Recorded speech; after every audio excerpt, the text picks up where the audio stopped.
안녕하세요. 저는 막장 드라마 같은 사건을 겪고 난 뒤 5년간의 결혼 생활을 쪽낸 40대 여자입니다. 저를 울고 웃게 만들었던 결혼 생활이 끝이 났는데 그 끝은 후련하기도 하고 또 허무하기도 하고 그렇네요. 저는 제과점을 운영하고 있습니다. 저희 부모님은 고향에서 평생 동안 제과점을 운영하셨어요. 고소한 빵 냄새를 평생 맡으며 자란 저는 운명처럼 대학에서 제과제빵 전공을 하고 제빵사가 되었습니다.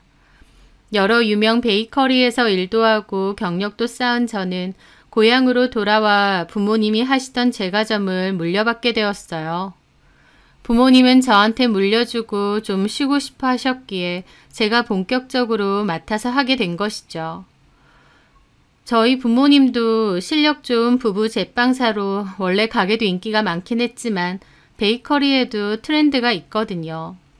저희 부모님의 빵들은 예전 스타일인데다 재료나 종류도 한정적이었죠. 단골 손님들은 많았지만 새로운 손님 유입도 잘 되지 않았고요. 저는 제가 맡은 이상 전반적으로 변화를 주기로 했고 더 크게 발전시키고 싶었습니다. 가게 인테리어도 바꾸고 확장도 하고 빵 메뉴들도 시그니처 빵 몇 가지 빼고는 리뉴얼을 전반적으로 다 했습니다. 커피도 판매를 하고요. 엄마 아빠가 평생 일궈오신 가게에 누가 되지 않게 최선을 다했고 그런 노력 덕분인지 꽤나 성공적으로 자리를 잡게 되었습니다. 제 남편은 원래 저희 매장에서 일하던 제빵사 중 한 명이었습니다. 같은 학교의 한 학년 선배이기도 하셨죠. 가게 세 단장 후 제 오픈을 했을 때 뽑았던 직원이었는데 뽑고 보니 같은 학교 선배시더라고요. 제가 사장이긴 하지만 그 남자는 저보다 한 살이 많고 또 학교 선배이기도 하잖아요. 그러면 아무리 사장이라고 해도 저를 좀 가볍게 대할 수도 있을 것 같은데 그 남자는 저를 진심으로 존중하고 사장님 대접도 깍듯하게 해주더라고요. 계속 고향에 남아서 제빵 일을 했던 본인과 달리 다른 지역의 유명한 베이커리에서 일을 하고 경력을 쌓은 제가 대단하다고도 했습니다. 솔직히 이런 쪽 일을 하면 여자인데다 나이가 좀 어리면 아무리 일을 잘해도 무시를 당할 때도 많았는데요. 그 남자는 제 경력과 수상 이력, 제 일에 대한 지향점과 비전 등에 대해서 늘 대단하다, 멋지다, 훌륭하다 라고 붙돋아주는 사람이었습니다. 제가 새로운 변화도 잘 받아들이고 트렌드에도 민감하다 보니 성공할 수밖에 없다고 하면서요. 그게 사장인 저에게 아부를 떠는 것처럼 보이지 않았고 진심으로 저를 존중하고 믿는 느낌이 컸습니다. 그리고 본인도 경력이 없지 않은데도 저에게 새로운 레시피를 배우려고 할 때는 몹시 적극적이었어요. 사장과 직원 또 남자와 여자의 관계를 다 떠나서 인간 대 인간으로 서로가 서로를 존중하고 배울 점이 많다고 생각했던 거죠. 그리고 저도 어느 순간부터 그 남자를 많이 믿고 의지하게 되었습니다.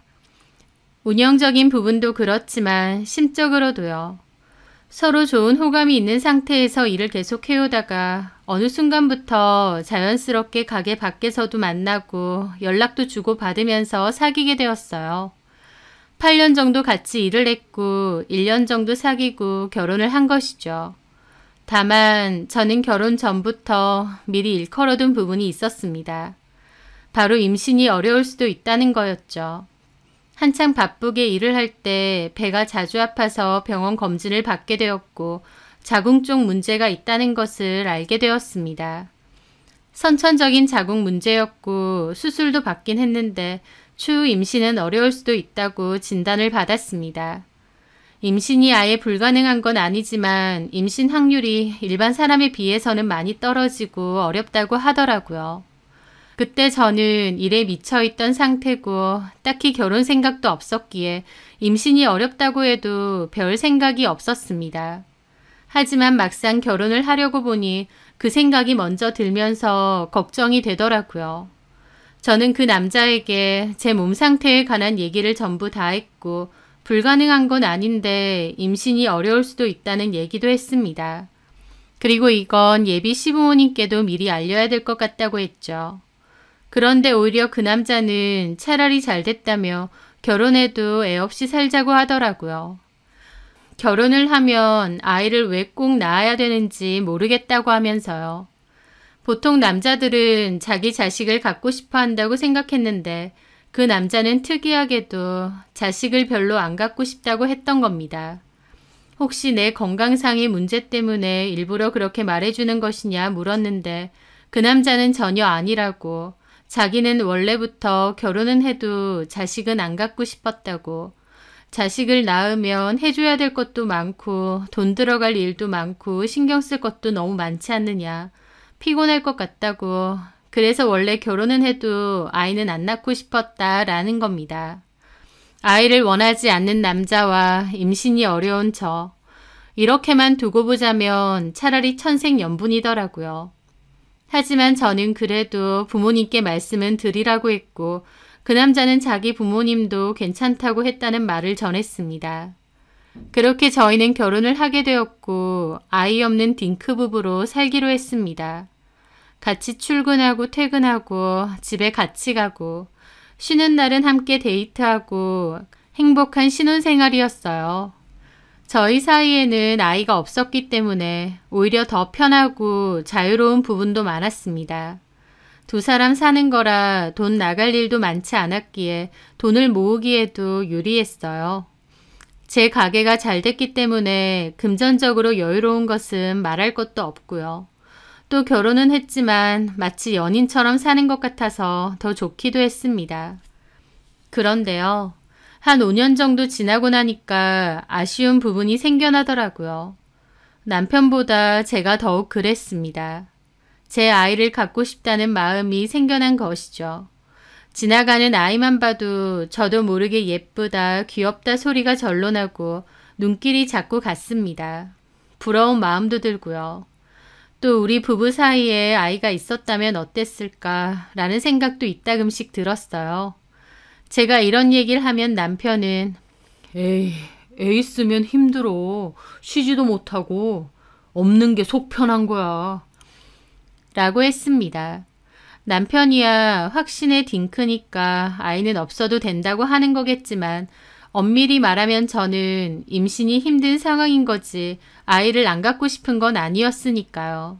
내 자식이 있으면 참 예쁘고 행복하겠다. 힘들어도 엄마 노릇 잘 해볼 수 있는데 라는 아쉬움이 자꾸 들었죠. 사람은 누구나 가보지 못한 길을 아쉬워한다고 아이가 없다 보니 저는 그런 생각이 좀 들었던 것 같아요. 그래서 한 번은 남편에게 진지하게 얘기한 적도 있습니다. 근데 우리가 딩크인 건 맞는데 나는 요즘 지나가는 아이만 봐도 너무 예쁘고 좋은 거 있지? 왜 또 그래? 그냥 그런 생각은 할 수도 있잖아. 자기는 정말 그런 생각이 아예 없어? 우리 사이에 자식이 있었으면 하는. 솔직히 있어도 뭐 어쩔 거야. 자기도 몸이 그렇게 좋지도 않고 임신도 힘들다며. 근데 병원에서 아예 임신이 불가능하다고는 안 했거든. 그치만 어렵다고 한 건 맞잖아. 나는 그래도 뭔가 아쉬워. 병원에서 그렇게 말은 했지만 사실은 내가 임신이 가능한 걸 수도 있잖아. 근데 당신은 아이를 아예 원하지 않으니까. 뭐 그렇긴 한데. 나 병원에서 진료라도 한번 받아볼까 싶은데 임신 혹시 가능한지. 왜? 다른 병원에서는 다르게 말할 수도 있잖아. 그렇게 아이가 갖고 싶어? 그냥 그런 미련이 남아서. 뭔가 다시 확실하게 검사 받아보고 그래도 아니라고 하면 그때는 나도 마음 접을 수 있을 것 같은데. 제 말에 남편은 골똘히 생각하다가 그러더라고요. 그럼 검사해보자, 나도. 해보자고? 당신도? 그래, 하는 김에 나도 같이 하지 뭐. 원래 그런 거 부부가 같이 하는 거잖아. 당신만 하면 좀 외로울 테고 나도 같이 해보지 뭐. 저는 그렇게 말해주는 남편이 너무 고맙더라고요. 그렇게 저희는 검사라도 한번 받아보기로 했습니다. 저희 사촌 언니의 친구가 난임센터에 근무하는 의사기도 해서 거기로 예약도 잡게 되었죠. 하지만 검사를 하고 나서 저는 역시나 제 몸 상태가 자연 임신은 힘들 것이라는 결과를 듣게 되었습니다. 그래, 내 인생에 자식은 없을 건가 보다. 그렇게 저도 단념을 했죠. 그렇게 시간이 흘렀던 어느 날 저는 볼 일이 있어서 밖에 나갔다가 살 게 있어서 잠깐 마트를 들르게 되었습니다. 그런데 거기서 아는 얼굴이 보이는 거예요. 가만 보니 대학 동기인 혜정이었죠. 어머, 혜정이? 제가 아는 체를 하자 혜정이는 저를 보고는 깜짝 놀랐습니다. 미연이? 세상에, 여기서 다 보네. 오랜만이다. 그러게. 그런데 혜정이는 혼자가 아니었어요. 혜정이의 가슴팍에는 돌도 안 된 것 같은 아기가 아기띠로 안겨 있었거든요. 어머나 세상에, 너네 애야? 예쁘다. 딸이니? 아들이야. 정말? 그래, 너 결혼하고 다른 지역으로 이사 갔다는 말은 들었어. 남편은? 제 말에 혜정이는 좀 많이 곤란해하더라고요. 제 눈치를 힐끗거리는 것 같기도 하고요. 그러더니 실은 나 이혼했어. 아, 그랬구나. 미안해. 몰랐어. 미안하긴. 혜정이는 이혼을 했다고 했습니다. 혜정이 가슴팍에 안겨있는 아기가 너무 어린데 이혼을 했다니 저도 사뭇 놀랐죠. 나도 네 얘기 들었어. 부모님 제가 좀 물려받았다며? 엄청 잘 된다고 그러던데? 내가 운영하고 있어. 너 그때 학교 졸업하고 서울에 있는 유명한 제과점으로 취업 간다고 했잖아. 맞아. 거기서도 일하고 다른 데서도 일하다가 다시 돌아왔지. 너는? 혹시 너도 일하고 있어? 혜정이도 같은 과를 졸업했기에 베이커리에서 일하는지 궁금하더라고요. 나는 지금 좀 쉬고 있어. 애도 좀 돌봐야 되고 내가 딱히 도움받을 데가 없다 보니까 애를 놔두고 일을 할 수가 없네. 아, 그렇구나. 이 어린애를 두고 이혼까지 했다니 무슨 사정일까 싶기도 했지만 구태여 묻지는 않았습니다. 이렇게 만난 것도 인연인데 커피 한잔 하고 갈래? 제 말에 혜정이는 잠깐 망설이더니 알겠다고 하더라고요. 그렇게 마트 한 카페에 앉게 되었고 혜정이는 땀을 훔치며 아이를 아기띠에서 풀어서 안았습니다. 너무 귀엽다. 몇 살이야? 3달 뒤면 돌이야. 어머, 그렇구나. 앙증맞기도 해라. 혜정이 너 많이 닮은 거야? 나보단 애 아빠를 많이 닮았어. 그 말에 이혼했다는 전 남편을 많이 닮은 거구나 싶었습니다. 아, 그렇구나. 제 말에 혜정이가 저를 위아래로 훑어보더라고요. 너는 보기 좋다. 옷도 비싼 거 입고 다니고 대학교 때보다 엄청 세련돼졌어. 잘 나가는 빵집 사장님 답네. 그 옷 명품 아니야? 아, 이거 예전에 남편이 선물해 준 건데 맨날 이것만 입고 다니지 뭐. 아, 남편. 전에 들었는데 너 정우 선배랑 결혼했다며? 맞아. 학교 다닐 때는 그런 선배가 있는지 얼굴도 잘 몰랐는데 어쩌다 보니 결혼까지 하게 됐다. 그랬구나. 나는 학교 다닐 때도 정우 선배 잘 알았는데. 아, 그랬어? 서로 얘기도 많이 했고 나름 친했어. 어머, 그렇구나. 전혀 몰랐네. 너랑 결혼했다는 거 알고 나도 깜짝 놀랐어. 정우 선배가 잘해주지?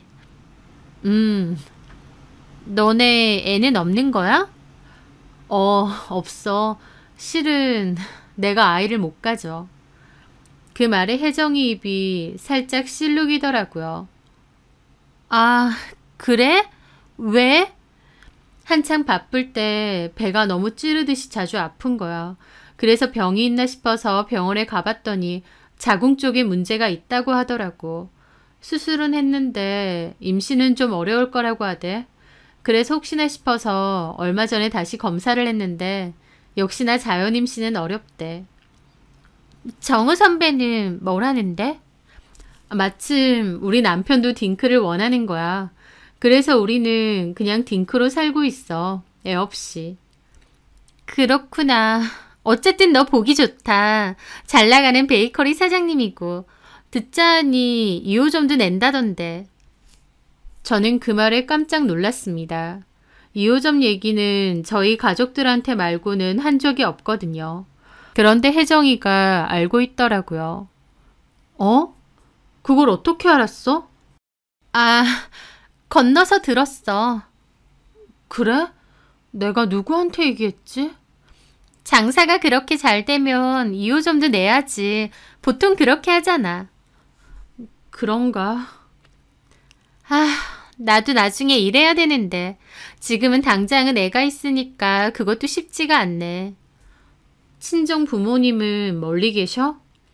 엄마는 예전에 돌아가셨고 아빠는 다른 지역에 사시는데 재혼하셨어. 도움받을 곳이 마땅치 않아. 이혼하고 나서 혼자서 어떻게든 살아야 되는데 막막하네. 저는 혜정이의 말에 조심스럽게 물었습니다.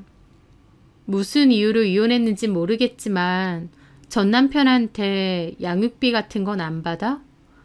양육비라는 말에 혜정이는 제대로 대답을 하지 않고 어물쩡했습니다. 못 받지 뭐. 그걸 안 주면 돼? 법적으로 정해져 있는데. 어쨌든 생활비 벌려면 나라도 일을 해야 되는데 상황이 좋지는 않네. 그럼 지금 어디 살아? 여기 마트 앞에 투룸에서 살아. 그나마 한부모 지원금 그런 게 있어서 그런 거 좀 받고 애기 크고 나면 나도 일을 좀 찾아봐야지. 그 말에 제가 그랬습니다. 나중에 애기 크고 나면 나한테 연락해. 우리 베이커리 자리 있으면 거기 와서 일하면 되잖아. 그런데 제 말에 혜정이가 저를 묘하게 쳐다보더라고요. 저는 그 순간 내가 뭘 실수했나? 기분이 상했나? 싶었습니다. 혜정이는 저를 빤히 보더니 웃으며 고개를 끄덕였어요. 아, 그래. 고마워. 신경 써줘서. 가만 생각해보면 너는 학교 다닐 때도 참 착했어. 내가 뭘. 주변에 친구들도 많고 성격도 좋고 성공하고 싶은 욕심도 컸고 솔직히 나는 그냥 기술이 있으면 먹고 사는데 좋을 것 같아서 제과제빵 전공한 것뿐이지 빵 만드는데 크게 관심 있는 건 아니었거든. 그래도 학교 다닐 땐 너도 잘했잖아. 나중에 일자리 구할 때 나한테 연락 줘. 참, 번호 좀 찍어줄래? 저는 혜정이에게 폰을 건넸고 혜정이도 번호를 찍어주더라고요. 저는 장본 게 별로 없었고 혜정이는 장본 게 제법 많았습니다. 아이도 안고 있는데 들고 가기엔 무거울 것 같아서 제가 좀 들어주었죠. 마트에서 그리 멀지 않은 곳에 골목에 있는 투룸 빌라더라고요. 여기야. 짐 들어줘서 고마워. 뭘, 또 연락하자. 저는 혜정이의 품 안에서 잠들어 있는 아이도 봤습니다. 이름이 정민이라고 했지? 아, 이쁘다. 정민이 안녕. 저는 그렇게 자는 아이에게도 인사를 하고 복도 끝 공동 현관문으로 나서려고 했습니다. 그런데 누군가 문을 닫으려던 혜정이를 부르더라고요. 이봐요, 애기 엄마! 저도 돌아보니까 계단에서 내려온 집주인이 다급하게 혜정이 집 문을 잡더라고요. 아, 저번 달 월세를 아직까지 안 넣으면 어떡해요? 죄송합니다. 이번 주 안까진 넣을게요. 왜 그렇게 매번 돈을 밀려? 내가 매번 달라고 독촉을 해야 돼요? 이런 식이면 곤란해. 애기 아빠한테 얘기 안 했어요? 아, 죄송해요. 바로 넣을게요. 조금만 기다려주세요. 아휴, 정말. 그리고 연락 좀 제깍제깍 받고. 왜 사람을 빚쟁이처럼 만들어? 죄송합니다. 혜정이는 연신 죄송하다고 하더라고요. 저는 그 모습을 보다가 혜정이가 무안할까봐 모른 척하고 그냥 나갔습니다. 그때 이후로 혜정이가 자꾸 떠오르더라고요. 이혼하고 혼자서 힘들게 살고 있는 그 모습이 마음에 걸렸습니다. 아이도 어린데 도움받을 곳도 없고 전 남편은 양육비도 제대로 안 준다고 그러고 모른 척 하기에는 계속 신경이 쓰이더라고요. 그 후 저는 백화점에서 아이 옷이랑 아이 간식을 좀 샀어요. 그리고 혜정이에게 연락했습니다. 요 근방에 왔는데 혹시 괜찮으면 가도 되겠느냐고요. 혜정이는 당황하면서도 집에 있다고 와도 된다고 하더라고요. 그렇게 제가 양손 가득 선물을 들고 가니 혜정이도 놀라는 겁니다. 뭘 이런 걸 사와. 정민이가 눈에 밟히는 거 있지. 이거 옷 좀 샀어. 그리고 이건 간식. 아, 이런 걸 왜. 나중에 한번 입혀봐. 나한테 사진도 좀 보내주고. 너무 귀엽겠다. 그러면서 저는 정민이와 같이 놀았습니다. 오랜만에 아기를 봐서인지 너무 귀엽더라고요. 그리고 오는 길에 도시락도 사왔는데 그것도 혜정이랑 같이 먹었습니다. 저는 혜정이에게 조심스럽게 얘기했어요. 근데 내가 전에 본의 아니게 들었는데 집주인분이 저번 달 월세 얘기를 하던데. 아, 들었어? 걱정하지 마. 곧 낼 거야. 남자친구가 내준다고 했어. 남자친구라는 말에 저도 좀 어리둥절했죠. 얘가 남자친구가 있었구나 싶었거든요.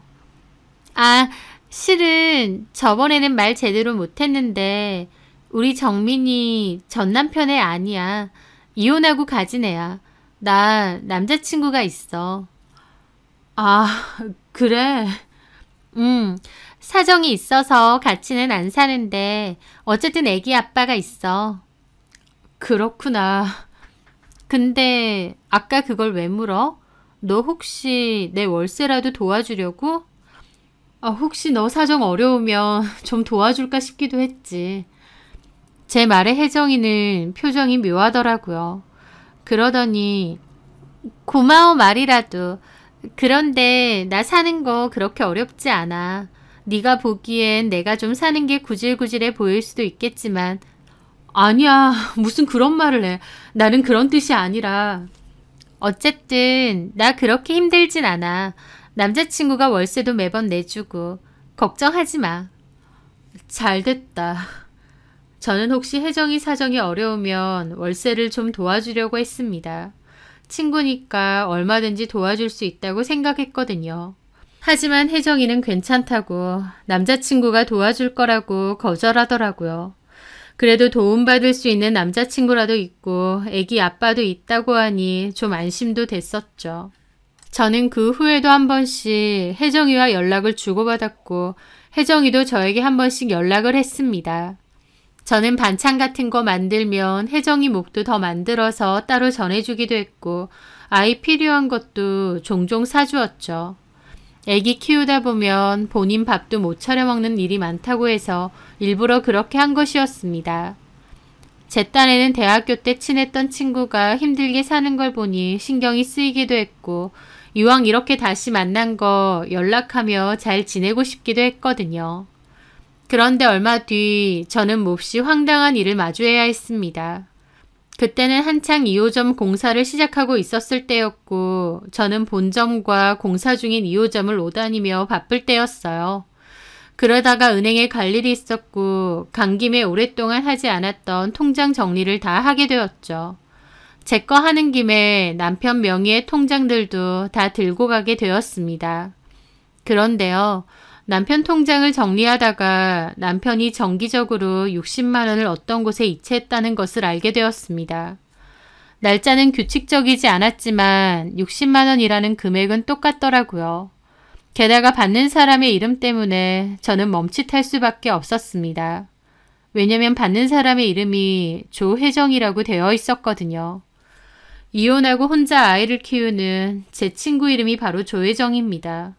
황당하더라고요. 이 조혜정이 내 친구 조혜정이 맞나 싶기도 하고요. 물론 동명이인일 수도 있겠지만 도저히 뭐 때문에 이 사람에게 남편이 매달 돈을 보냈는지 알 수가 없었습니다. 그 순간 머릿속에서 그 말이 번뜩 떠오르는 겁니다. 애아빠가 월세를 매달 보내준다는 얘기요. 설마 싶더라고요. 그리고 혜정이는 원래 저희 남편을 알고 있었다는 얘기도 떠올랐습니다. 머릿속에서는 설마 하는 생각이 가득 찼어요. 저는 오랜 고민 끝에 남편 폰을 한번 뒤져보기로 했습니다. 결혼하고 나서 처음이었죠. 남편이 잠든 틈을 타 남편 폰을 빼돌렸고 혜정이의 번호를 검색해봤어요. 그랬더니 바로 저장된 이름이 뜨는데 저장명이 혜정이가 아니라 정민이로 뜨는 겁니다. 정민이는 혜정이의 아들이었죠. 황당한 기분으로 둘의 통화 내역을 살펴보니 최소 2, 3일에 한 번은 통화를 했더라고요. 게다가 카톡을 주고받은 내용도 있었습니다. 오빠, 정민이가 아빠 보고 싶대. 언제 올 수 있어? 이번 주는 좀 힘들 것 같은데 2호점 준비로 바쁘거든. 너무 슬프다. 미안해. 바쁜 거 끝나면 자기 좋아하는 딸기 사들고 갈게. 오빠, 나 이번 달 월세가 또 밀렸어. 돈 좀 보내줘. 아, 깜빡했네. 알았어. 보낼게. 돈은 있는 거지? 있어. 매번 월세 달라고 해서 미안해. 미안하긴. 그런 소리 하지 마. 내가 그거라도 해야지. 나중에 오빠가 2호점 사장하면 그때 나 취업시켜줘. 거기서 일하게. 그래. 나 미연이 만났다는 거 얘기했지? 요즘도 연락해? 연락하지 마. 괜히 걸려. 나는 안 하고 싶은데 지가 자꾸 해.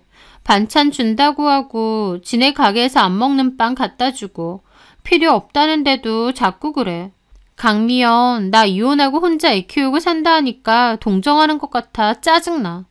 착한 척하면서 나한테 우월감 느끼는 거지. 재수없어 진짜. 그냥 연락을 받지 마. 그러다가 들키기라도 하면 어떡해.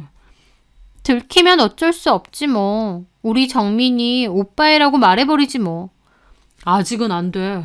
2호점 내 명의로 해준다고 했으니까 그것만 받고 좀 생각하자. 제발 그 전까진 일 만들지 마. 알았어. 기다릴게. 정민이 사진 보내줄까? 좀 보내줘. 보고 싶다. 그 카톡을 보고 저는 경악에 또 경악을 했습니다. 두 사람이 그렇고 그런 사이인 것도 놀랍지만 무엇보다 정민이가 제 남편의 애라는 것도 너무 놀랐습니다. 두 사람이 내연관계, 그것도 무려 애까지는 엄청난 관계라는 것을 두 눈으로 확인하고도 믿기지가 않는 거예요. 이게 말이 되나 싶고요. 게다가 더 큰 충격도 있었습니다. 혜정이가 카톡에서 어머님이라는 말을 자주 쓴 것이죠. 어머님이 정민이 사진 좀 보내달라 하셔서 보내드렸어. 한번 오신다고 하던데.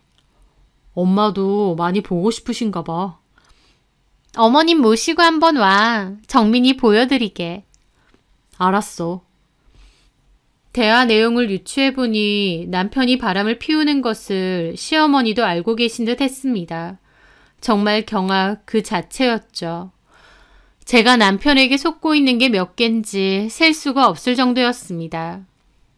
남편이 나 몰래 바람을 피웠다는 것, 그 상대가 내 대학교 동기인 혜정이라는 것, 정민이를 내 남편 애라고 하는 것, 거기다가 시어머니까지 이 모든 사실을 알고 있는 것, 이 엄청난 사실들을 받아들여야 되는데 머리가 다 어질어질했죠. 도대체 두 인간이 언제부터 만난 건지 가늠도 되지 않았습니다. 꿈인가 생신가 싶은 심정이었고 믿기지가 않아서 그 둘의 카톡을 읽고 또 읽었습니다. 저한테 티 한 번 내지 않고 두 집 살림을 했던 남편이 무섭기까지 하더라고요. 게다가 2호점 어쩌고 하는 거 보니 아, 이 인간이 작정하고 나를 배신하려 했구나 싶기도 했습니다. 왜냐면 저는 새로 오픈하는 2호점은 남편을 대표로 해주기로 했거든요. 본점은 제가 대표로 맡아서 하고 2호점은 남편을 대표로 세워주려고 했죠. 제 딴에는 남편 면 세워주려고 그렇게 하기로 했고 남편도 열심히 잘해보겠다고 했습니다. 그런데 이 대화를 보니 제가 2호점 주면 그걸로 제 뒤통수를 치고 혜정이랑 살려고 했었나 싶었죠. 그리고 제 앞에서는 자식 필요 없다고 그래놓고 조혜정하고의 대화를 보니 자식 사랑이 절절한 겁니다. 정미 사진 좀 보내라, 보고 싶다, 오늘 뭐 했냐 등등 관심이 너무 많은 겁니다. 저한테는 애 있어봤자 피곤하다고, 자식 필요 없다고 했지만 정작 본인은 저 몰래 숨겨놓은 자식이 있는 거였죠. 기가 막혔는데요. 그런데 그 와중에 뭔가 좀 이상하더라고요. 제가 알고 있는 것과 다른 게 있었거든요. 저는 모든 것을 뒤집어 엎기 전에 확실하게 해야 된다는 생각이 들었습니다. 그날 이후 저는 시치미를 뚝 떼고 저희 가게 빵을 챙겨 들고 혜정이네 집에 갔어요. 저를 맞이하는 혜정이의 얼굴을 보는 순간 속에서 욕지거리가 튀어나오려는 걸 꾹꾹 참았습니다. 빵을 뭘 또 이렇게 많이 갖고 왔어. 너 많이 먹으라고. 커피라도 한 잔 줄까? 그렇게 저는 집 안으로 들어갔습니다. 커피를 준비하는 혜정이의 뒷모습을 물끄러미 보는데 이루 말할 수 없는 복잡한 감정이 떠오르더라고요. 제가 정말 내 남편이랑? 보고도 믿기지가 않았죠. 그리고 혼자 앉아서 놀고 있는 아이를 보는데 기분이 정말 이상했습니다. 이 애가 정말 내 남편의 애라고? 이게 말이 되나? 그 상황 자체가 비현실적으로 느껴지더라고요. 남편의 내연녀 집에 놀러가서 앉아있는 제 모습이요. 정민이 때문에 아이스 커피로 했어. 뜨거운 커피 있으면 위험할까봐. 괜찮지? 참, 월세는 냈어? 월세? 남자친구가 내줬다고? 근데 뭐 하는 사람이야? 제 말에 혜정이는 제 눈을 못 쳐다보고 찻잔만 보더라고요. 지도 좀 찔렸던 모양이었죠. 뭐 그냥 회사 다녀. 회사? 어디? 그냥 작은데. 근데 뭘 그렇게 물어. 애까지 있는데 왜 결혼은 안 하는 거야? 그냥 사정이 안 돼서. 그 남자 애는 자주 보러 와? 근데 너 오늘 좀 이상하다. 왜 이렇게 공격적으로 물어? 네가 내 남편이랑 놀아놨잖아 라고 하고 싶은 걸 참았습니다. 우리 인연이 참 신기하다. 그래도 대학 다닐 땐 좀 친했는데 졸업하고 나서 나의 연락이 끊겼잖아. 그러다가 이렇게 우연히 다시 만나고. 그러게. 그 순간 놀고 있던 정민이가 울더라고요. 혜정이가 놀라서 안으려고 했고 저는 제 옆에 있었기에 바로 안았습니다. 내가 안아줄게. 너는 좀 쉬어. 고마워. 저는 일어나서 정민이를 안은 채 달랬습니다. 맑은 아이의 얼굴을 보고 있노라면 애가 무슨 죄냐 싶으면서도 남편이 얘를 만나러 이 집에 수시로 드나들었다는 것을 생각하니 기분이 묘하더라고요. 그렇게 저는 혜정이네 집을 나왔습니다. 조심히 잘 가. 혜정아.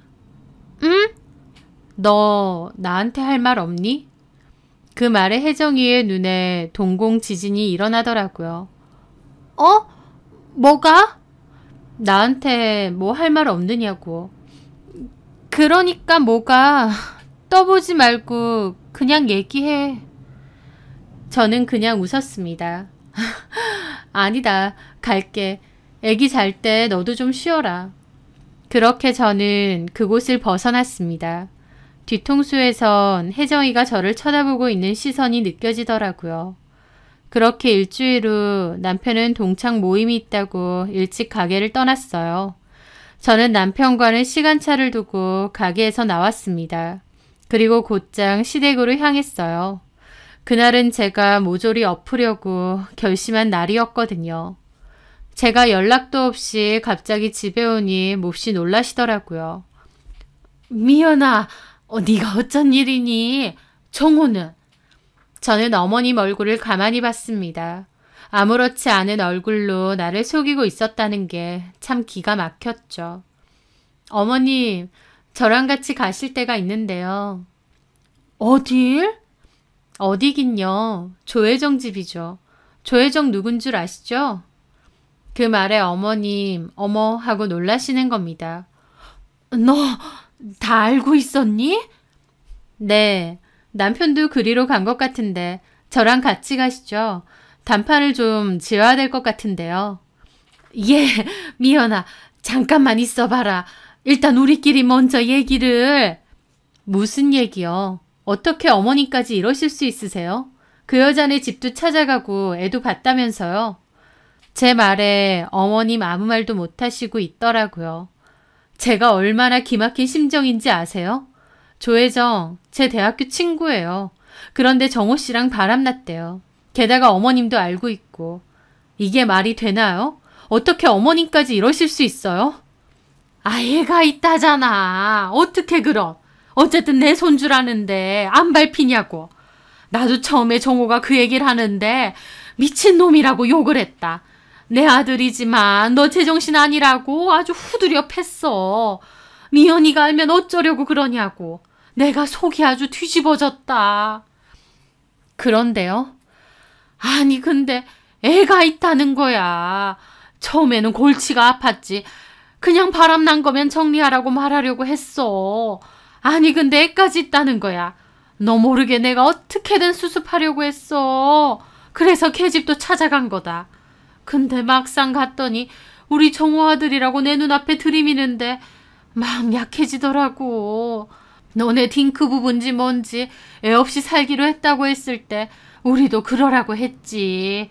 하지만 진짜 마음이 그랬겠니? 당연히 손주 보고 싶지. 근데 너네 부담 줄까봐 암소리 안 했다. 그런데 뻔히 정호 자식이라고 눈앞에 들이미는데 손주라고 생각하니 나도 마음이 달라지더라고. 눈에 계속 밟히고 보고 싶고. 너한테 죄 짓는 건 알겠는데 나도 이러면 안 되는 거 아는데 어쩔 수가 없었어.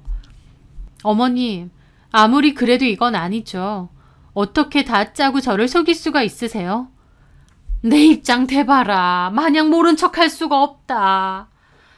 기가 막혔습니다. 시부모님은 저희가 아이를 안 가진다는 것을 이해해 주신다고 했지만 사실은 굉장히 아쉬우셨던 거예요. 그러다가 조혜정이 제 남편의 애를 낳았다고 하니 그리로 마음이 홀라당 가버린 거죠. 저는 참담한 기분으로 말했습니다. 일단 저랑 가세요. 가서 단판을 지어야 될 것 같아요. 나까지? 당연하죠, 어머님. 어머님도 일에 포함이세요. 아휴, 네가 애만 가졌어도 내가 이러지 않았지. 하면서 은근하게 제 탓까지 하시더라고요. 저는 아무 말 안 하고 나가서 차에 시동 걸었습니다. 어머님도 죽을 상을 하고 따라와서 차에 올라타시더라고요. 그렇게 저는 곧장 조혜정 집으로 향했고 초인종을 눌렀습니다. 대답이 없더라고요. 다 알고 왔으니 문 열어. 여기 어머님도 와 계셔. 그 말에 잠시 뒤 남편이 파랗게 질린 얼굴로 문을 여는 겁니다. 여보. 남편이 막상 조혜정 집에서 나오니 속이 통째로 뒤집히는 기분이 들었습니다. 일단 들어가. 그렇게 저와 어머님은 들어갔습니다. 조혜정도 놀란 얼굴로 쳐다보고 있더라고요. 저는 남편과 조혜정을 번갈아 쳐다봤습니다.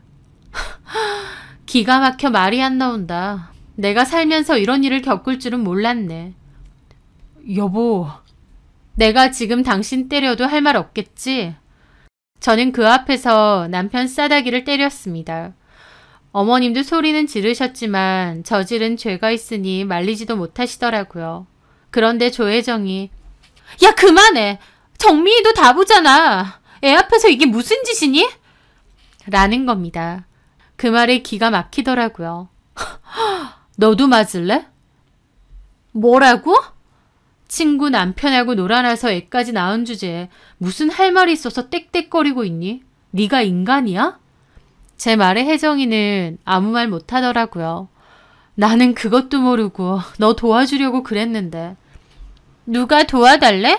사람 동정하는 것도 아니고 네 도움 따위 필요 없거든? 아, 그러셔. 그래서 내 도움은 필요 없고 내 남편한테는 도움을 받으셨어. 저는 남편에게 말했습니다. 당신이 자리에서 결정해. 나야 얘야.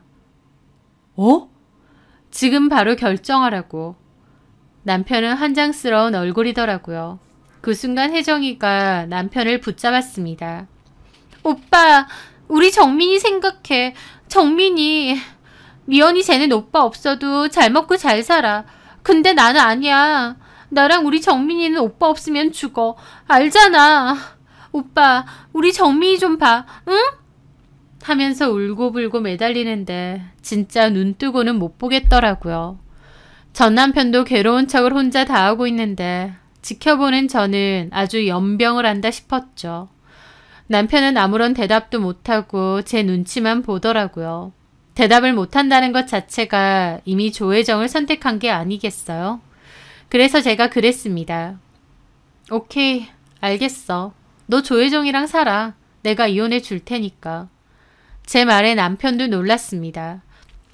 아니, 여보, 이러지 말고 우리 대화를. 너랑 나랑 무슨 대화가 필요해? 너 없으면 죽겠다는 조혜정이랑 아들 키우면서 살아. 어머님도 그게 좋으시죠? 손주가 눈에 밟히신다면서요. 제 물음에 어머님도 꿀먹은 벙어리 마냥 아무 말도 못하시더군요. 지금 집, 내 집이니까 당신 짐 싹 뺄게. 미룰 것도 없이 협의혼하는 걸로 바로 처리하자. 이혼은 협의로 하면 될 거고 위자료 소송은 너랑 조혜정한테 둘 다 할 거야. 이제 정리됐지? 저는 그렇게 말했습니다. 셋 다 아무 말 못하고 있더라고요. 그렇게 저는 나가려다가 그랬습니다. 그냥 모른 척 할까 하다가 내가 너무 약이 올라서 안 되겠네. 야, 박정호. 어? 내가 너한테 해줄 얘기가 좀 있거든? 잠깐만. 저는 가방에서 폰을 꺼내 전화를 걸었습니다. 안녕하세요, 언니. 아까 낮에 전화드렸던 미연이요. 그때 검사 결과 얘기해 주셨잖아요. 그거 남편 검사 결과만 다시 얘기해 주시겠어요? 저는 난임 검사를 받았던 저희 담당 선생님에게 따로 전화를 걸었습니다. 저희 사촌 언니의 친구라는 분이요. 그리고 저는 모두 다 들을 수 있게끔 스피커폰으로 전화를 했습니다. 네, 미연 씨. 그때 남편분이 박정우 씨였고 두 분 같이 검사 받으셨잖아요. 미연 씨도 임신 기능에 문제가 있으신 건 맞는데 남편분인 박정우 씨도 정자 기능에 문제가 큽니다. 극희소정자증과 기형정자증이 같이 있으시거든요. 그 말에 남편과 어머님이 어리둥절한 표정을 짓고 있더라고요. 자연임신은 어려운 상태라 그거죠. 아무래도 이런 경우는 자연임신이 좀 어려워서 시험관 시술을 하셔야 됩니다. 네, 감사합니다. 다음에 제가 다시 전화드릴게요. 그렇게 저는 전화를 끊었습니다. 제가 한 번만 병원에 가서 검사를 해보자고 했을 때 남편도 같이 가서 검사를 받았어요. 그때 제 결과와 남편 결과를 저만 혼자 들었습니다. 저도 임신에 문제가 있지만 남편 역시 임신 기능에 문제가 있다는 결과를 듣게 된 것이죠. 제가 문제가 있다는 건 원래도 알고 있었지만 남편에게도 중대한 문제가 있는 줄은 몰랐습니다. 병원 측에서는 남편에게 따로 연락을 한다고 했는데 제가 그러지 말라고 했어요. 제가 전달하겠으니 서류도 저한테 달라고요. 어차피 저희 부부는 애 없이 살기로 했지만 남편이 알게 되면 좋을 것도 없을 것 같았기에 남편에게 굳이 알리지 않고 묻어두었던 것입니다. 그런데 정민이가 그런 남편의 애라는 얘기를 듣고 너무 이상한 거예요. 남편은 자연임신이 어려운 상태라고 했으니까요. 물론 불가능한 건 아니기 때문에 남편 애일 수도 있었겠죠. 그래서 확실하게 하고자 혜정이네 집에 갔을 때 우는 정민이의 머리카락을 몇 개 뽑아왔던 겁니다. 그리고 친자 검사를 따로 진행해봤는데 남편과 정민이의 검사 결과는 친자 불일치로 나왔습니다. 한마디로 정민이는 제 남편 애도 아니었던 거예요. 그 결과지를 보는데 너무 기가 막혀 웃기기도 하고 혜정이가 소름 끼치기도 하고 남편이 너무 어리석기도 하고 수많은 감정이 들더라고요. 하여튼 그 결과지도 챙겨왔고 남편과 어머님 앞에 내려놓았습니다. 정민이랑 당신 머리카락을 의뢰한 친자검사 결과지야. 결과는 보다시피 친자 아님. 정민이 당신 아들도 아니야. 혜정이도 넋이 나간 얼굴이더라고요. 최소한 애엄마인 혜정이는 정민이가 제 남편의 애가 아니라는 걸 알고 있었을 겁니다. 모든 게 다 들키고 나니 망연자실한 얼굴이더라고요. 네가 내 아들 머리카락을 언제... 왜 남의 아들 머리카락을 함부로 뽑아? 그 말에 저는 코웃음을 쳤습니다. 야, 지금 이상하게 그게 중요하니? 그거 신경 쓸 때가 아닌 것 같은데? 어머님과 남편 둘 다 넋이 나가서 결과지를 보더라고요. 그러니까 정민이가 정원이 애가 아니라는 거야? 그런가 봐요. 혜정아, 너 이게 어떻게 된 거야? 어디 설명 좀 해봐라. 이게 다 뭔 소리니? 그럴 리가 없어요. 어머니, 정민이는 정호 씨 얘기 맞아요. 엄마인 제가 알죠. 미연이가 뭔가 조작한 것 같아요. 내가 시간이 남아도니? 그걸 조작하고 있게? 네가 딴 놈이랑 놀아나서 낳은 애를 내 남편 애라고 속여놓고 왜 나한테 그래? 근데 상관없어. 정민이가 이 남자 애든 말든 나는 이 남자 버릴 거야. 네가 실컷 가져. 이젠 다 필요 없거든. 그렇게 저는 나가려는데 남편이 저를 붙잡는 겁니다. 여보, 잠깐만. 나 너무 혼란스러워. 우리 잠깐 시간을 갖고. 저는 남편을 확 뿌리쳤습니다. 아니, 너는 아까 나니야 조혜정이나 선택하라고 했을 때 그 순간조차도 망설였어. 나도 이제 너 같은 인간 필요 없어. 그거야 정민이가 내 아들인 줄 알았으니까. 그래, 너도 속았겠지. 근데 그렇다고 너랑 조혜정이랑 안 놀아난 것도 아니잖아? 둘이 대화 보니까 2호점 내가 너한테 주면 그걸로 내 뒤통수 때리려고 했더라. 아니야, 그렇지 않아. 절대 아니야. 진짜 징그럽고 무섭다. 끝내줄 테니까 조혜정이랑 잘 살아봐. 애 키우면서. 물론 네 애는 아니겠지만 그래도 애 아빠라 생각하고 잘 키워봐. 그렇게 저는 나가려고 문을 여는데 어머님이 얼굴이 시뻘개진 채로 조혜정 머리통을 후려 갈기는 겁니다. 야, 이년아. 네가 누구 인생 말아먹으려고 작정했어? 정우애 아니잖아. 아니에요, 어머니. 정우 오빠애 맞아요.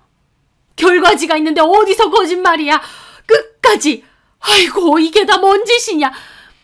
어머님 주저앉아 우시고 그 바람에 아이도 자지러지게 울고 조혜정도 울고불고 끝까지 변명하더라고요. 아니에요. 뭔가 잘못된 것 같아요. 어머님은 조혜정 밀치고 저에게 달려오셨습니다. 미연아, 한 번만 봐줘라. 이 여우 같은 년한테 나랑 우리 정호가 다 놀아놨어. 놓으세요. 봐주고 말고 할 것도 없습니다.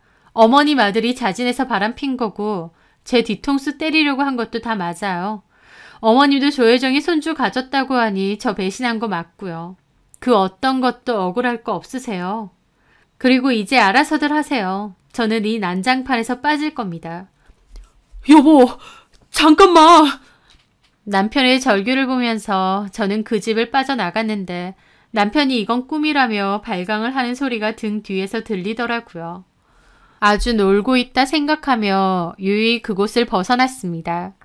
집에 돌아간 저는 남편 짐을 싹 꾸려서 시댁으로 보내버렸습니다. 더불어 가게 안에 있던 남편의 짐도 싹 정리해서 버렸죠. 가게에서도 더 이상 남편의 자리는 없으니까요. 이혼 서류도 같이 보냈는데 남편은 도장 못 찍는다고 버티더라고요. 그러면 그냥 소송할 거라고 통보했습니다. 남편은 전화해서 울고불고 설명을 하더라고요. 조혜정이 어느 날 연락이 온 거야. 자기도 이혼하고 이 동네로 돌아왔는데 한번 볼 수 있느냐고. 대학교 때 좀 친하긴 했어도 따로 연락하는 사이는 아닌데 그래도 같은 학교 선후배니까 만났어. 술이나 한 잔 사주려고. 근데 얘가 작정하고 나를 그러고 나서 갑자기 자기가 임신을 했다면서 내가 애 아빠래. 처음엔 나도 지우라고 했어. 나 가정이 있다. 미연이랑 사는 거 알지 않느냐. 이러면 안 된다. 수술비까지 줬다니까. 근데 수술하겠다고 해놓고 뒤에서 몰래 애를 낳은 거야. 근데 막상 내 애라고 보니까 나도 마음이 흔들리는 거지. 자식 필요 없다고 했는데 막상 보고 나니까 계속 아른거리고 나도 미치겠더라고. 그래서 그 뒤로 어쩔 수 없이 걔네 집 가게 되고 그 과정에서 엄마도 아시게 되고 나는 정말 내 애라고 하니까 어쩔 수 없이 그랬는데 이제 와서 보니 조혜정 그 미친년이 나를 작정하고 속인 거야. 어디서 딴 놈에 임신하고 와서 내 애라고 뒤집어 씌운 거지. 그게 인간이냐? 악마지? 나는 그런 줄도 모르고 월세 주고 생활비 주고 당신하고 이혼하게 생겼으니. 하면서 억울해하는데 너무 어이가 없는 겁니다. 본인이 억울할 게 뭐가 있나요? 조혜정하고 놀아난 것도 본인이고 어쨌든 애 아빠랍시고 월세 주고 두 집 살림 한 것도 맞는데요. 결국 자기 애가 아니었으니 조혜정을 상대로 고소할 거라고 난리를 치더라고요. 저는 알아서 하고 이혼할 거니 그런 줄 알라고 했습니다. 이혼이 밑바닥까지 보는 일이라던데 무슨 말인지 알겠더라고요. 오랜 법적 다툼과 소송을 이어갔고 그 과정이 쉽지만은 않았습니다. 하지만 시간이 걸렸다 뿐이지 결국 이혼이라는 종착지가 오긴 하더라고요. 이혼 소송 와중에 2호점까지 여느라 너무 힘들었지만 그래도 오랜 준비 끝에 연 2호점도 잘 되고 있어서 다행이었죠. 전 남편과 연락을 하는 다른 직원들 말로는 전 남편이 2호점은 자기 거였는데 다 망했다며 술을 그렇게 퍼먹는다고 하더라고요. 전 남편의 말 맞다나 2호점은 전적으로 남편 소유로 해주고 싶었는데 복을 발로 찬다는 게 바로 저희 전 남편을 두고 하는 말이 아닌가 싶습니다. 전 남편은 저와는 이혼 소송을 하면서도 조혜정을 상대로도 소송을 걸었다고 했어요. 조혜정 개털인데 소송 걸어봤자겠지만 하여튼 그 두 사람도 난리더라고요. 서로 눈 맞아서 바람 났으면서 이제 와서 서로 억울하네 어쩌네 하는 것도 너무 웃깁니다. 지금 생각해보면 저는 오랜만에 만난 조혜정이 반갑고 친구로서 선의를 베풀고 싶었는데 조혜정은 제 선의를 몹시 띠껍게 받아들였던 게 떠올라요. 제 남편이랑 놀아나고 있으니 그랬겠지만 기본적으로 예전부터 저에 대한 시기 질투도 있었던 게 아닌가 싶습니다. 왜냐하면 대학 졸업하고 조혜정이 일방적으로 연락을 끊었는데 저는 그때 사회생활하느라 바빠서 그런 줄 알았어요. 하지만 이제 와서 보니 애초에 저를 친구로 생각하지도 않았고 늘 저에게 안 좋은 악감정을 갖고 있었던 것 같기도 합니다. 그런 인간인 줄 모르고 마음 쓰고 신경 썼던 거죠. 조혜정의 인생이 왜 그 모양 그 꼴이 되었는지 그건 본인이 가장 잘 알 거라고 생각합니다. 전 남편도 마찬가지고요. 저 배신 때리려다가 똥통에 나란히 빠져든 그 두 인간들. 저는 그것들 보란 듯이 더욱 잘되고 행복하게 살려고 합니다. 제가 하는 일에 더 정성과 마음을 쏟고 열심히 달려가 봐야겠네요. 제 사연 들어주셔서 감사합니다.